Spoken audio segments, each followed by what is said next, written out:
Okay, let's look at some upgrades for E-Collar Technologies collars. They are great collars. We're going to make them even better. So a lot of questions that you see through social media, particularly groups on dog training, is how do I get the best fit on a particular collar? I don't know that my dog feels it. Is there a better strap? Are there better contacts? These are good questions for your trainer. We absolutely want to promote proper use and proper introduction through trainers. Doing it yourself doesn't always work well, but that's why we do some of these videos too, is because if you can't get in touch with a trainer and you need a little extra help, these are why we do the videos. So here's some upgrades and some accessories that we think are absolutely necessary. So the contacts, they have to contact the skin in order to work.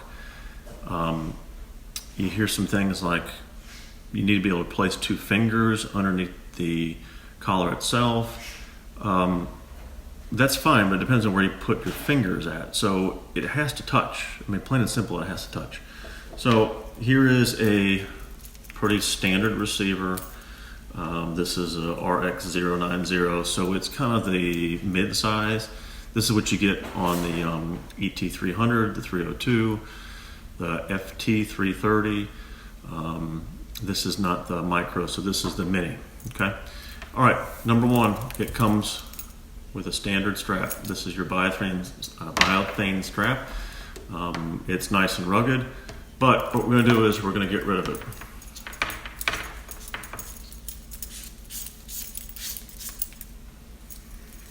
Pull the strap right through here.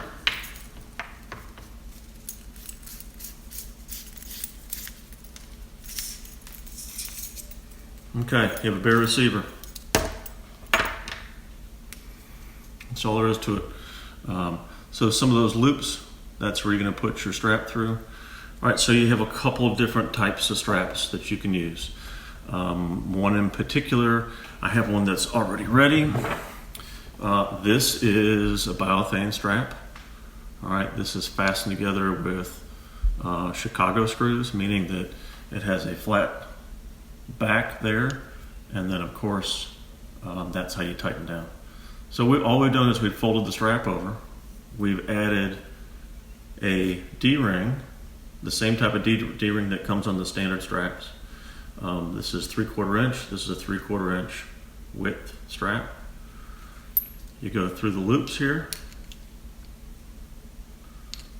and you go back to another D-ring, of course using Chicago screws to fasten. Now this takes some measuring, right? You want to make sure that it's a good fit for your dog. But between the D-rings here, right, this is shock cord or bungee cord, and then you have a cord lock, okay? That's with a button there, and you press the button and you make it nice and snug. Now when it goes in your dog, right, it should activate that particular elastic in there. You know, I kind of joke with clients, I say, well, if you're wearing a size 4X pair of sweatpants, they're going to fall down around your ankles because you only wear a large, so the elastic has to be engaged. All right, so but you see how much this can expand, right? So in order for it to be comfortable, use something like that. The standard collars, they don't flex, and they're very unforgiving, right? So we find that they're either too tight or too loose. That's just the way that it goes. Another particular type that we use is something that E-Collar Technologies offers. I don't believe that they offer any like this. You can search all kinds of different places, and but these we make. If you're gonna search out the parts, right? You're looking for a Chicago screw. You're looking for likely a 1/4 inch length, and you can use the holes that are in the biothane strap. You may have to make them a little bit bigger. We make a few dozen at a time, and we having a quick drill press and make the hole larger, put the Chicago screw in.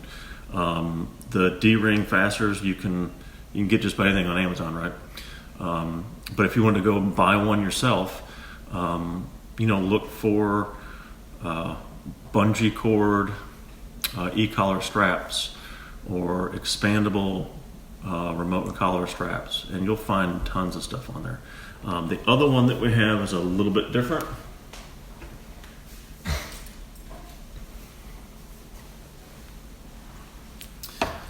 All right, we make these too, and you can get this from E-Collar Technologies.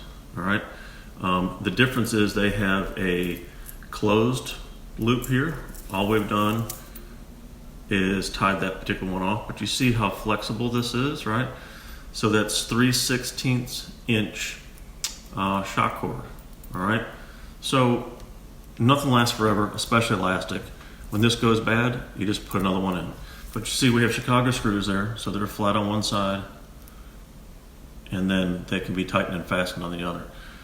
We took the standard collar, like this, and we cut it in this section. All right, we cut it, we folded it over, and we added that. Okay, so when you put it on here, you want to put it through the loops.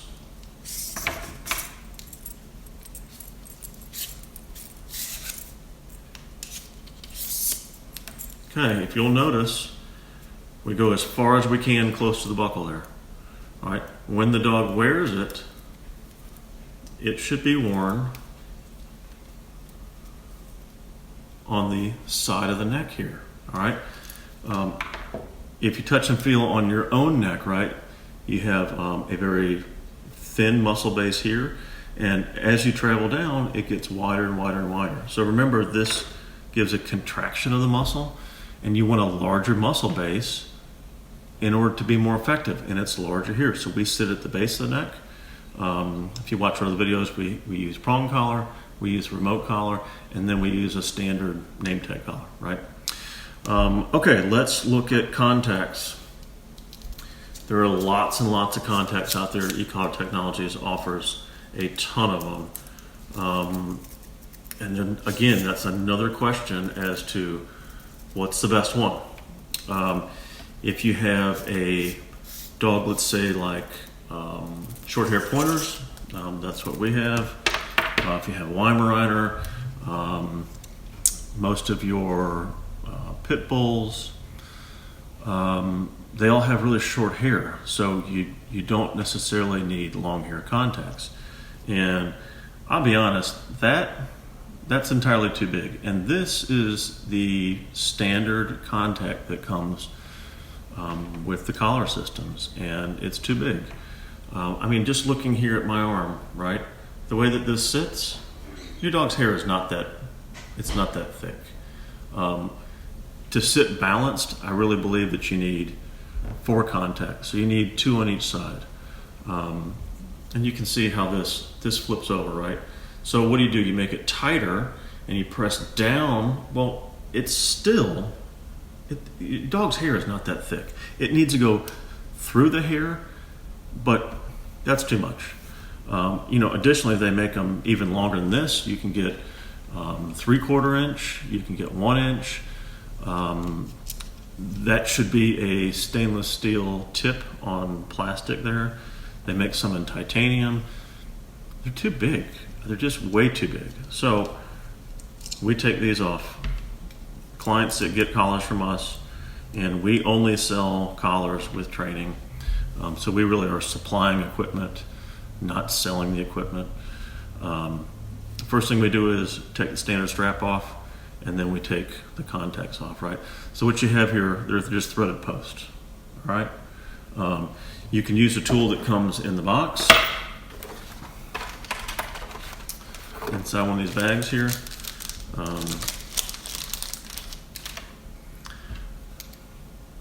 Right, so it just fits in there like that, okay? This one happened to be loose enough I could just do it on my own. All right, so we'll take that off. Let's go through some of the other contacts, right? Let's look and see what's offered. This is both the long and short point comfort pads. Okay, what you'll see is the short point is nothing other than, they call that an acorn nut. All right, so actually you can go to your hardware store and you can find just a standard acorn nut. You're only going to get one contact on each side, and then you have the balance problem again. But here is a standard acorn nut from the hardware store. That's it. So if you think that that works, but you see already it's quite a bit shorter than that.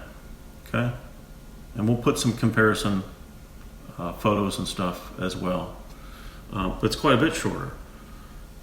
I mean, that's much more reasonable than pressing in 1/2-inch studs, right? So one of the ways that you would attach this particular comfort pad, and again, these are the short points. All right, the loops on each side here. You're gonna hold it down. Okay, now they give you the acorn nut in order to put it on there. Some of these come with a what's considered like a nylock nut, and that would be likely stainless steel. It's painted over, but the plastic insert is what keeps some tension on there and then keeps it seated correctly. So we'll put some pictures on there as to comparison wise, but that's what you're going to get with the short point comfort pad. All right, so every single contact there gives stimulation. Of course, you have a left and right side, which would be your negative and your positive side. So it dissipates that stimulation wider across the neck instead of just a single point, right? So this is what I found. I have a short-haired pointer, like I mentioned. I got this thinking that it would work out well, and even on the bungee cord, because these are so smooth, all it does is slide around on the neck. It's still getting contact, but I want it here. I want it on the bottom of that muscle base. I don't want it here. So they didn't work great for me. Now, here is the long point comfort pad. All right. And again, we'll put some comparison pictures on there so you can see them. This is likely 3/4 inch. This is likely 1/2 inch. Okay, and I could be wrong. This may be quarter and this may be half, but you see that there's a difference there. Again, you put them on the exact same way. You can use either your nylock nut. It's just the standard fastener for the wing setup, and we'll go over that wing setup here in just a little bit. If you use the acorn nut, you know, here's a comparison side by side. So you can see that the contacts are quite a bit taller than the acorn nut is. You can even use a standard contact to fasten it down.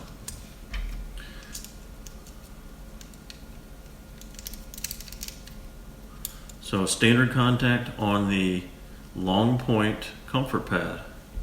That's what you have. All right, so they're all just about the same height. And now, you wouldn't want to use the acorn nut in combination with this, but you see the difference there. But again, you have, say, your positive side and your negative side, and they both have to contact in order to get the stimulation, but you only need one of a particular side. All right, so that's too big too. I'm not a fan of it. There's lots of options out there. Now, if you have a husky or a shepherd, a Malinois, a golden retriever, something like that, these might be great for you. But I'm going to show you something that's even better.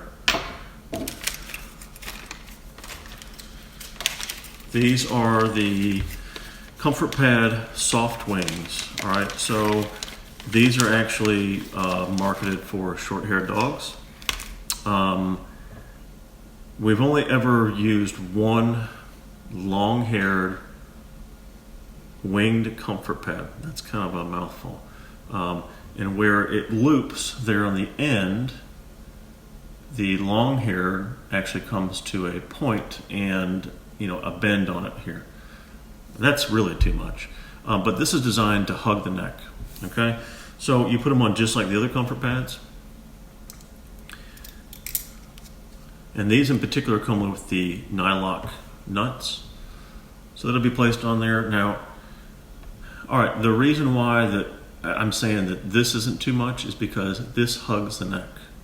Okay, so it actually can be much looser on a dog's neck because it's wrapped around like this rather than the contacts pushing in. All right, now you still get some contact here with the acorn nuts, but it's designed to take some of that pressure off from being so tight and get under those thick coats of Shepherds and Malinois and Golden Retrievers, some of the Doodle breeds. So that's why we really like this one. All right, so something that is rather unique. I've shared it quite a bit on social media when people ask about contacts. And this is what we use for most of our clients' dogs, okay? And that's nothing other than a stainless steel wing nut. We buy them by the case at Ace Hardware. I couldn't tell you the last time we ever put a standard contact on one of the dogs. It's 6/32 fine thread, if I remember correctly. If you're just picking up one just for your own dog, just take the collar out. Stick your hand in the bin and find out what works. So it should be 6/32. Stainless steel, most all the contacts are stainless steel. You'll see, I believe that these are likely brass or copper. You're going to get more stimulation from these. I mean, that's how electricity works, right? But stainless, you'll see, this will help spread the stimulation versus a single contact. And to put both of these on here and show you the balance that we're talking about, and I think that that's really key. As you see, it sits nice and balanced, okay? You don't have that teeter-totter effect there.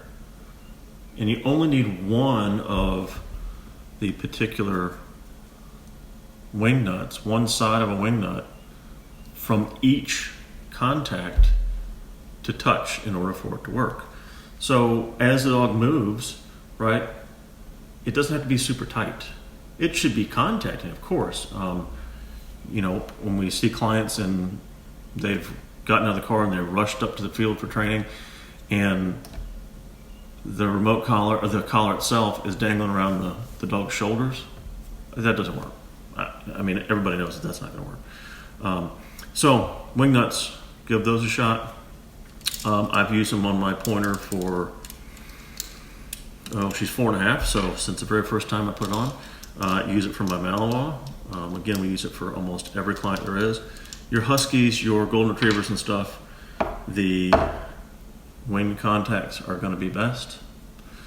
All right, so something that's interesting as another accessory. Sometimes we get dogs that are really, really sensitive. And they're working in the levels that you or I just absolutely don't feel. And I mean, we're talking level 5 or even lower. So E-Collars Technologies offers it. This is the stim reducer. It's supposed to cut stimulation by 50%. So, you're going to see much more adjustability. If you're working a dog on a 5 and you still think that you're getting a reaction that is not quite what you want, teaching a recall or teaching sit with an e-collar, your dog should not be doing backflips. It shouldn't even be walking with its head turned like this. It should feel like a fly has landed on its arm, and we're teaching through movement drills how to make the fly fly away, right? So it needs to be very, very subtle. Okay, in the bag you'll see the reducer here, you're going to see some star washers that'll help keep it in place. Now, you can use either an acorn nut or my suggestion is to use the wing nut. So you can see two different options there, right? And you put that right over top the reducer, if you can see that. Okay, the reducer only goes one way because, of course, you don't want to cover up your charging port. And same for the comfort pads as well. What you cannot do, though, is you cannot use a reducer and a comfort pad together. We've tried and tried. We had a very sensitive shepherd in training and wanted to use the wing contacts and the reducer, and we just couldn't get it to fit properly. So those are all things to look at. Last but not least, I don't like to train with a lanyard. I find that when I lean over to either feed a dog that's completed a particular command, or just to pet, the lanyard that hangs around my neck, for some dogs now it's hanging right in their face, right? And so upon completion, you've now punished the dog. No one likes to have anything hang in their face. If they don't like it, it's punishment. So I don't like the lanyard. Additionally, every time you go to use a lanyard, you may be calling your dog from a distance and you reach to hold the remote. Well, that's telegraphing, right? Like a boxer, where it's predictable that you're about to be pressing the button. I don't want the dog to know I'm pressing the button ever, especially when you give a particular level that is uncomfortable. And I mean a dog that jumps on someone, you're pressing at a level to where the dog doesn't want that sensation to be repeated, so behavior is not repeated. We want the dog to think independently. And if it sees you reaching for this, and this is a mistake I made many years ago, at distance, I would have my dog sit and down, and I would reach to grab it. And I'm telegraphing to the dog, I'm about to press the button. And then he would start to guess to try to do a completion of a behavior or a command before I even gave a command. That's not what we want. All right, so what I like is the magnet setup, okay? It comes with what looks like a washer, but it is a magnet with a hole through it. You have a screw here, and you match it up with the threading there at the very top.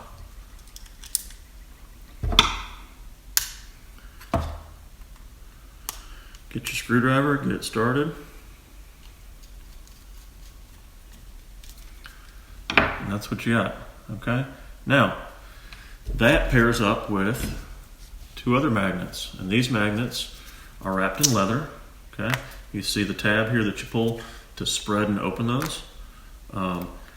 What I suggest is having them, of course, pair up with remote. Now you split these. Now this can go, one goes inside your pocket, one goes on the outside of your pocket, and then in order to separate them when you're doing training, I like to grab the remote and just push down a little bit and twist off. If you're going to be pulling the whole thing, right, you're just going to be moving your pants around. But this can go anywhere. And I think it's actually called the inward clip. It goes splitting sides of a purse, backpack, shirt, pants, pocket, you name it. One on one side, one on the other. And you'll find too that as you train and you want to put this away, right, it will just find its way home, okay? You don't have to look and try to find like a belt clip or something like that. And then it's with the lanyard, you don't have this dangling around your neck. Of course, you're not putting right in the dog's face, and you're not telegraphing it, okay? So I would suggest when you train, right, it is going to be in your hand. You know exactly where the buttons are without looking. And then when the dog has completed something, you have a leash in one hand, you have the remote in the other, you want to put the remote away. You just simply get close to it, it finds its way home, and now you can use this hand for positive reinforcement. Petting, food, treats, whatever you got. Again, you can do it without looking. You peel it right off, spin it around your hand, you have it. So Okay, there it is. Those are the accessories I think are absolutely crucial to make sure that the e-collar system that you have is even better. So give a try to some of these contacts. Shoot us an email message. Be happy to walk you through it. But one of the best things we've found is just the wing nuts. And you're paying anywhere from, I believe it's $20 to $30 or $35 for some of these contacts. And the wing nut is 40 cents each. So, of course, find some that don't have sharp edges. These are very, very smooth. You may be able to find some that are made out of copper, but stainless steel, right? Some dogs have a nickel allergy. It's not usually the sensation. It's not the e-collar that is electrocuting the dog or burning the skin. The dog's allergic to nickel. And find some that are made of stainless steel. All of these contacts should not contain nickel. There are some that particularly are titanium. That's an option for you. But more so I'm looking at the size and what's comfortable, because even the smallest contact that's comes in the box, I think it's just too big. So look over those and let us know if you have any questions.